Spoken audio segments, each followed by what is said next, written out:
Hello viewers, welcome to Telugu ప్రభా TV.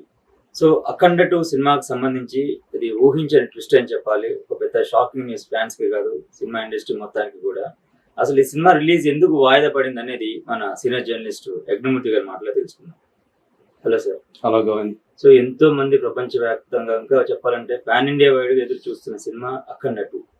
భారీ అంచనాల మధ్య విడుదలవ్వాల్సిన సినిమా. ఇప్పటికీ సినిమాకి సంబంధించి రివ్యూలు మాట్లాడుకోవాల్సిన సమయం వాస్తవానికి.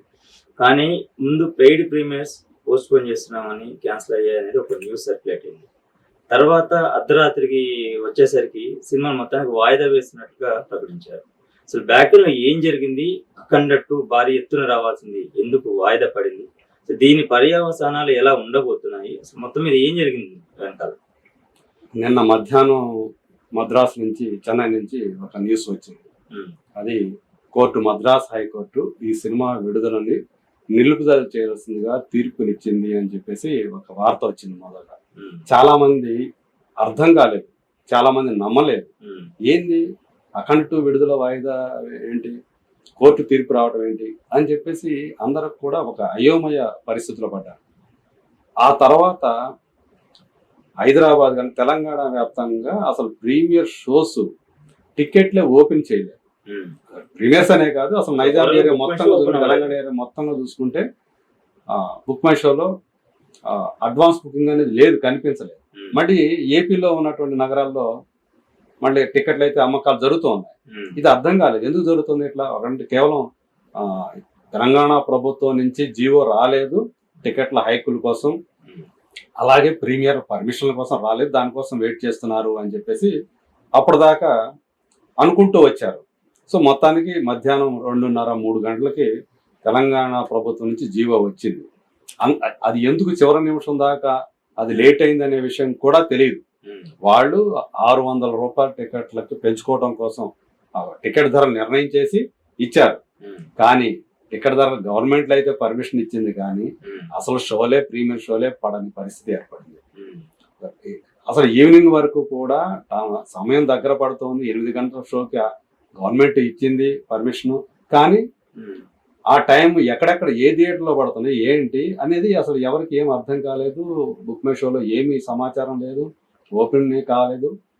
అందరూ కూడా ఒక అయోమయ పరిస్థితి.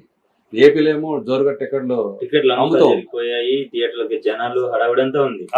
రాత్రి అదే ముందుగా వాళ్ళు 6:30 ఆ టైంలో ఇక్కడ ఇండియా వ్యాప్తంగా ప్రీమియర్ షోలు పడట్లేదు అనే విషయాన్ని, అంటే టెక్నికల్ ఇష్యూ వల్ల పడట్లేదు అని చెప్పేసి నిర్మాతలు ప్రకటించారు. అయినా ఆశ, ఎందుకంటే టికెట్ల అమ్మకాలు జరుగుతున్నాయి. స్టిల్ ఇప్పటికీ కూడా ఏపీలో ఉన్నటువంటి నగరాల్లో కొన్ని థియేటర్లో స్టిల్ ఇప్పటికీ ఈ రోజుకి రేపటికి కూడా టికెట్లు ఉన్నాయా, అవైలబుల్ ఉన్నాయా అని చెప్పేసి కనిపిస్తుంది బిఎంఎస్ లో మనం ఇది మాట్లాడుకునే సమయానికి. సో ఎందుకుందో అది కూడా అర్థం కాని విషయం, ఎందుకు టికెట్లు ఇంకా అమ్ముతున్నారు అనేది అర్థం కాని విషయం. సో ఇది పరిస్థితి. రాత్రి అక్కడ ఎవరైతే టికెట్లు కొనుక్కొని క్యాన్సిల్ కాలాయి థియేటర్లకు వెళ్ళారంతా వాళ్ళందరూ కూడా, ఏది నిర్మాతలు ప్రకటించిన తర్వాత కూడా వాళ్ళ అఫీషియల్ ఎక్స్ హ్యాండిల్లో వాళ్ళు అది ప్రకటించిన తర్వాత కూడా అక్కడ టికెట్ల అమ్మకాలు జరిగాయి. ఇది ఎందుకు జరిగింది ఏంటి? వాళ్ళందరూ కూడా అక్కడికి వెళ్ళి మేము మాకు సినిమా వేసేదాకా ఇక్కడి నుంచి కదలమని చెప్పేసి భీష్మించి కూర్చున్నారు. త్రిశూలాలు పట్టుకొని వచ్చారు కొంతమంది వీరాభిమానులు. సో అక్కడ హడావిడి అది చూస్తే అసలు ఇంకో లెవెల్లో ఈ సినిమా ఉండబోతోంది, పడితే కనుక ఎట్లా ఉండేదో అసలు సినిమా కనుక పడితే అన్నంత వీరావేశంతో వాళ్ళు ఊగిపోతూ ఉన్నారు అభిమానులందరూ కూడా. సో అలాంటిది లేదు అనేటువంటి ఒక వార్త రావడంతో వాళ్ళ గుండెలన్నీ బద్దలయ్యని చెప్పాలి. అందరికీ ఒక దిగ్భ్రాంతి, ఒక షాకింగ్. ఏదైతే మద్రాస్ హైకోర్టు నుంచి వచ్చిందో అది నిజం. వాళ్ళు ఈ సినిమాని ఏ రకంగాను థియేటర్లో కానివ్వండి, డిజిటల్ గా కానివ్వండి, ఏ రకంగాను రిలీజ్ చేయడానికి లేదు అని స్పష్టమైనటువంటి తీర్పు ఇచ్చేశారు. మొత్తానికి అది రిలీజ్ అయ్యేటప్పటికి అంత టైం పట్టింది. అంటే ఈ నైట్కి మొత్తానికి నిర్మాతలు ఏదో పరిష్కారం చేస్తారు. రేపైనా సరే ప్రీమియర్ షోస్ ఆగిపోయినా రేపు, అంటే ఈ రోజు, నిన్న మనం నిన్న ఎక్కువ మంది భావించింది అదే. ఈ రోజు అంటే గురువారం రాత్రికి అయిపోతుంది, శుక్రవారం మార్నింగ్ 8 గంటల నుంచి షోలు పడతాయి అనేటువంటి ఒక ఆశ అందరిలో ఉంది. సో మొత్తానికి ఇక్కడే కాదు, వాళ్ళు ఏం చెప్పారు, ఇండియాలో ఆగిపోతుంది, ఓవర్సీస్ లో ప్రీమియర్స్ పడతాయన్నట్టు చెప్పారు ప్రొడ్యూసర్స్. కానీ చివరికి 11:30 అవుతుండగా అప్పుడు పెట్టారు. సో తప్పనిసరి పరిస్థితుల్లో బరువెక్కిన గుండెతో తెలియజేస్తూ ఉన్నాం.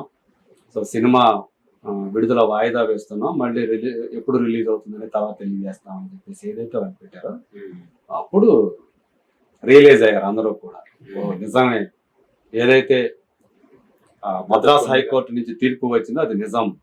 వీళ్ళు మొత్తానికి ఇష్యూ ఉంది, ఫైనాన్షియల్ ఇష్యూ ఉంది, అది ఇప్పుడుది కాదు, ఎప్పుడో 8-9 సంవత్సరాల క్రితం నాటి ఇష్యూస్ అవి అనేటువంటి విషయం అప్పుడు బయటకు వచ్చింది. రియలైజ్ అయ్యారు ఏం జరిగింది ఏంటి, ఎందుకు మద్రాస్ హైకోర్టు ఇచ్చిందంటే హీరోస్ ఇంటర్నేషనల్ అనే వాళ్ళు, వాళ్ళు అంతకుముందు డిస్ట్రిబ్యూషన్ లో ఉండేవాళ్ళు, మల్టీమీడియా కంపెనీ, చాలా తెలుగు సినిమాల్ని, పెద్ద సినిమాల్ని వాళ్ళు డిస్ట్రిబ్యూట్ చేశారు. అందులో 14 రీల్స్, అప్పుడు 14 రీల్స్ ఎంటర్టైన్మెంట్, అప్పుడు అనిల్ శంకర్ కూడా వాళ్ళతో కలిసి ఉండేవారు. సో ఆ టైంలో వాళ్ళు నేనొక్కడిని అనేటువంటి ఒక సినిమాని ప్రొడ్యూస్ చేస్తే దానికి లాస్ అయ్యారు. దానికి సంబంధించి వాళ్ళ మధ్య ఉన్నటువంటి ఒప్పందం ప్రకారం వీళ్ళు ఆ డిస్ట్రిబ్యూటర్లుగా వాళ్ళకి డ్యూ ఉంది, బాకీ పడ్డారు. సో దానికోసం మళ్ళీ ఒక దూకుడు లాంటి సినిమా చేసి, దూకుడులో మంచి లాభాలే వచ్చాయి. ఆ తర్వాత మళ్ళీ ఇదే బ్యానర్ కింద, అంటే దానికి కూడా హీరోస్ వాళ్ళు డిస్ట్రిబ్యూట్ చేశారు మహేష్ బాబు సినిమా. ఆ తర్వాత 14 రీల్స్ ఎంటర్టైన్మెంట్ కోసం మళ్ళీ మహేష్ బాబు ఆగుడు అనేటువంటి సినిమా చేశారు. సో ఏదైతే ఆల్రెడీ నేనొక్కడిని సినిమాకి డ్యూస్ ఉన్నాయో వాటి రికవరీ కోసమే ఆగడు అనే సినిమాని చేసి మళ్ళీ హీరోస్ వాళ్ళు తీస్తే అది కూడా ఫ్లాప్ అవటంతో, డిజాస్టర్ అవటంతో, సో వీళ్ళు మరింత అప్పు పడ్డారు అని చెప్పేసి ఒక సమాచారం ఇప్పుడు గట్టిగా వినిపిస్తుంది. సో అప్పటి డ్యూస్, సో అప్పుడు యాక్చువల్ గా హీరోస్ వాళ్ళకి మహేష్ బాబు నేను మళ్ళీ మీకు ఒక సినిమా ఇస్తాను అని చెప్పేసి చెప్పి శ్రీమంతుడు మైత్రి మూవీ మేకర్స్ బ్యానర్ లో చేసినటువంటి సినిమాని మళ్ళీ డిస్ట్రిబ్యూషన్ హీరోస్ వాళ్ళకి ఇస్తే దానికి మంచి లాభాలు వచ్చాయి.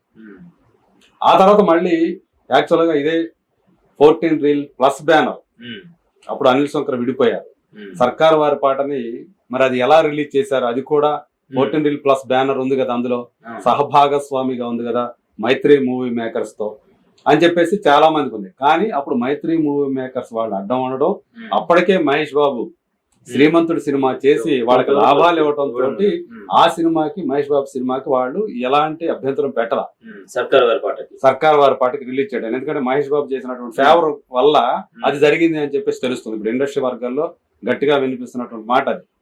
సో అందువల్ల మహేష్ బాబు సినిమాని మనం అడ్డం పెట్టడం, ఇప్పుడు అడ్డుకోవడం కరెక్ట్ కాదనే ఉద్దేశంతో హీరోస్ వాళ్ళు అప్పటికి ఆగారు. సమయం కోసం వాళ్ళు ఎదురు చూస్తున్నారు. ఇప్పుడు అఖండ 2 సినిమాని వీళ్ళు ప్రొడ్యూస్ చేస్తా ఉండటంతో ఇప్పుడు ఈ సినిమాని లేకపోవడం మూలాన సో ఆపాల్సి వచ్చిందంటారు అంతే. సో అంటే ఈ సినిమాకి సంబంధించి ఇంత ముందే వాళ్ళకి డ్యూస్ ఉన్నాయనే సంగతి తెలుసు, అవి క్లియర్ చేసుకోవాలి. అవి క్లియర్ చేసుకోకుండా అవన్నీ కూడా పక్కన పెట్టి, అంటే మనకు ఇప్పుడు వస్తున్నటువంటి ఒక అవగాహన ఏంటంటే నందమూరి బాలకృష్ణకి ఈ బ్యాక్ స్టోరీ తెలియదు. సో వాళ్ళు హీరోస్ వాళ్ళు ఎంటర్ అయ్యే అవకాశం ఉంది, దీన్ని ఆపే ఉద్దేశంతో వాళ్ళు ఉన్నారనే విషయం ఆయన నోటీస్ అసలు లేదు. వీళ్ళకి తెలుసు ఇష్యూ ఉంది, సో ఏదో ఒక రోజు వాళ్ళు వచ్చి అడ్డం పడతారనే విషయం వీళ్ళకి తెలుసు. అయినప్పటికీ కూడా దాన్ని వాళ్ళు హైడ్ చేశారు, ఆయన దగ్గరికి ఆయన నోటీస్ తీసుకెళ్ళలేదు అనేటువంటి మాట ఇప్పుడు ప్రచారంలోకి వచ్చింది, ఇండస్ట్రీ వర్గాలు బాగా ప్రచారంలోకి వచ్చింది. సో తర్వాత ఇప్పుడు మళ్ళీ ఈ సినిమా సంబంధించి అంటే ప్రొడ్యూసర్స్ ఏదైతే హీరోస్ ఇంటర్నేషనల్ వాళ్ళకి బాకీ పడ్డారో, బకాయిలు ఉన్నారో, వాటికి సంబంధించి ఈ సినిమాని అమ్మినప్పుడైనా సరే, ఈ సినిమాని మనం బాగానే ఇంతకుముందు సినిమాలు బాలకృష్ణ సినిమాలతో పోల్చుకుంటే చాలా ఎక్కువ ధరకే అమ్మారు. అలాంటప్పుడు వాళ్ళతోటి ఇష్యూ ఏదైతే ఉందో దాన్ని సెటిల్ చేసుకుని ఉండాల్సింది ఈ పాటికే, అమ్ముకున్న తర్వాత అయినా. ఆల్రెడీ ఓటీటీ డీల్ కూడా కుదిరింది. సో ఇన్ని రకాలుగా వాళ్ళకి డబ్బులు వాళ్ళ చేతిలోకి వచ్చినప్పుడు ఎందుకని వాళ్ళు హీరోస్ వాళ్ళతో ముందే చేసుకొని వాళ్ళు కోర్టుకి వెళ్ళక ముందే బయటే వాళ్ళు ఏదో ఒక రకంగా సెటిల్ చేసుకున్నట్లయితే ఇక్కడ దాకా వచ్చేది కాదు అని చెప్పేసి చాలా మంది చెప్తూ ఉన్నారు.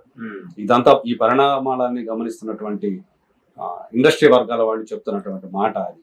సో బాలకృష్ణ కూడా ఈ సినిమా కోసం ఎంత కష్టపడ్డాడో మనం చూసాం. ఆయన ఏ స్థాయిలో సినిమా షూటింగ్ విషయంలో కానివ్వండి, ఆ తర్వాత ప్రమోషన్స్ కానివ్వండి, ఆయన నిర్మాతలకి వాళ్ళు అడిగిన దానికి మించి చేశాడు అనేటువంటి మాట కూడా వినిపిస్తుంది.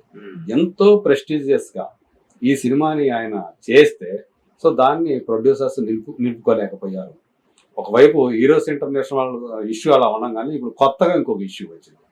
ఈ సినిమాను కొనుక్కున్నటువంటి డిస్ట్రిబ్యూటర్లు, ఎగ్జిబిటర్లు, బయ్యర్ల పరిస్థితి ఏంటి? ఇప్పుడు ఆగిపోయింది. దీని ఎఫెక్ట్ ఎంత దారుణంగా ఉండబోతోంది. ఆల్రెడీ ప్రీమియర్స్ వల్లే 30 కోట్ల రూపాయల లాస్ వచ్చింది అనేటువంటి ఒక మాట వినిపించింది మొత్తం ప్రపంచవ్యాప్తంగా. అసలు సినిమానే ఆగిపోయిందంటే రేపొద్దున మళ్ళీ ఏదో ఒక డేట్ వస్తుంది, మళ్ళీ సినిమా వేస్తారు. కానీ ఇప్పుడు జరిగినటువంటి నష్టం అప్పుడు పుడుతుందా? ఈ హైప్ మళ్ళీ అప్పుడు కంటిన్యూ అవుతుందా? ఖచ్చితంగా కాదు అని ఎవరైనా చెప్తారు. సో ఇప్పుడు ఈ సినిమా పరిస్థితి ఏంటి? ఎప్పటికీ సార్ట్ అవుట్ అవుతుంది.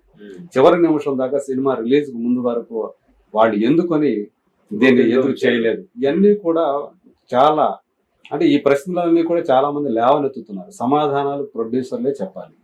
మరి బాలకృష్ణ కానీ ఆయన అభిమానులు కానీ వాళ్ళు ఎలా ఉండారు? ఒక రకంగా చెప్పాలంటే గాయపడ్డ ఒక ఇదిలో ఉండారు వాళ్ళందరూ కూడా. వాళ్ళ హృదయాలన్నీ గాయపడిపోయి ఉన్నాయి. ఏం అర్థం కాని పరిస్థితి.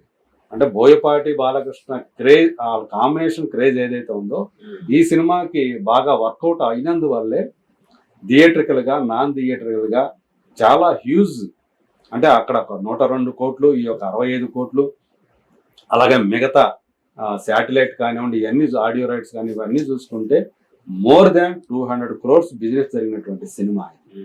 సో ఇంత ఇన్వాల్వ్మెంట్ ఉంది. కాకపోతే ఇప్పుడు ఇంకోటి ఏమి వినిపిస్తుంది, ఇక్కడ ఎవరైతే డిస్ట్రిబ్యూటర్లు, బయ్యలు ఉన్నారో వీళ్ళ దగ్గర నుంచి మొత్తం రాలేదు. అడ్వాన్స్ ఏవైతే వాళ్ళు కమిట్మెంట్లు ఉన్నాయో అవన్నీ కూడా 50% చాలా మంది ఇచ్చున్నారు. అందుకని ప్రొడ్యూసర్లు పూర్తి స్థాయిలో అంటే లేకపోతే సార్ట్ అవుట్ చేసుకుని ఉండేవాళ్ళు హీరోస్ వాళ్ళతోటి అనేటువంటి ఒక మాట కూడా వినిపిస్తుంది. అందులో ఎంత నిజం ఉంది ఏంటి అనేది వాళ్ళకే తెలియాలి. ఏదేమైనప్పటికీ కూడా అఖండ 2కు సంబంధించి ఇప్పుడు ఏదైతే జరిగిందో అది మొత్తం దేశవ్యాప్తంగా చలనచిత్ర పరిశ్రమని షాక్ గురి చేసినట్లో సందేహమే లేదు. అందరూ కూడా, ఎందుకంటే ఒక pan India first time Balakrishna ఒక పాన్ ఇండియా సినిమాగా ఈ సినిమాని ప్రమోట్ చేసుకున్నారు. ఆయన 5 భాషల్లో రిలీజ్ అవుతుంది. సో ఫస్ట్ సీనియర్ స్టార్స్ చూసేటప్పుడు ఈయన ఫస్ట్ పాన్ ఇండియా స్టార్ అయిపోతాడు అని చెప్పేసి అభిమానులందరూ కూడా చాలా ఉత్సాహంతో ఉన్నారు. మొత్తం అందరి ఆశలన్నింటినీ కూడా నీరుగారి చేస్తూ ఏదైతే జరిగిందో ఇది నిజంగా ఒక గుణపాఠం కావాలి. ఎవరైతే ఇప్పుడు అందుకనే చెప్తున్నారు, పాత బకాయిలో ఉన్న వాళ్ళ ప్రొడ్యూసర్లతోటి దయచేసి చెయ్యొద్దు. కేవలం స్టార్లనే కాదు, ఎవరు సినిమా చేయకూడదు. రేపు పొద్దున మళ్ళీ వాళ్ళ సినిమాలకు కూడా ఇలాంటి ఇబ్బందికర పరిస్థితి తలెత్తుతాయి అనేటువంటి ఒక మాట ఇండస్ట్రీ వర్గాల నుంచి గట్టిగా వినిపిస్తుంది. మరి చూద్దాం ఈ ఇష్యూని మరి 14 Reel Plus వాళ్ళు ఎలా దాన్ని పరిష్కరించుకుంటారు. ఇప్పుడు కొత్తగా డిస్ట్రిబ్యూటర్లకి ఈ సినిమాను కొన్న అఖండ 2 సినిమాను కొన్నటువంటి డిస్ట్రిబ్యూటర్లకి ఏమని సమాధానం చెప్తారు? ఇది ఎలా ఈ సమస్య పరిష్కారం అవుతుందా, లేకపోతే మరింత ముడులు వేసుకుంటూ మరింత జటిలం అవుతుందా అనేది చూడాల్సింది. సో చూసారు కదండి, అఖండ 2 చిత్రం ఆగిపోవడానికి గల కారణాలు మన అగ్నిమిత్ గారి విశ్లేషణలో. సో మరో అప్డేట్ మళ్ళీ కలుద్దాం. Thank you so much.